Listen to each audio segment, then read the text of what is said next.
রূপসী মাইয়ারে তোর কলসির ভেতর কি খাঁটি গরুর দুধ বেচতে এনেছি। দে না একটু খাই, দামটা আগে চাই, আর দে না একটু খাই। দামটা আগে চাই, তোদের মতো ভিড় খাওয়াদের চেনে রেখেছি। ও রূপসী মাইয়ারে তোর কলসির ভেতর কি খাঁটি গরুর দুধ বেচতে এনেছি।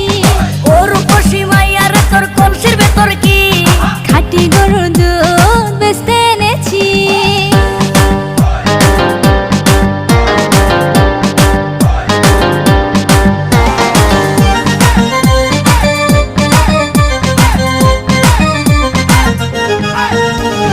তোর দুধেতে আছে পানি, আমি কিন্তু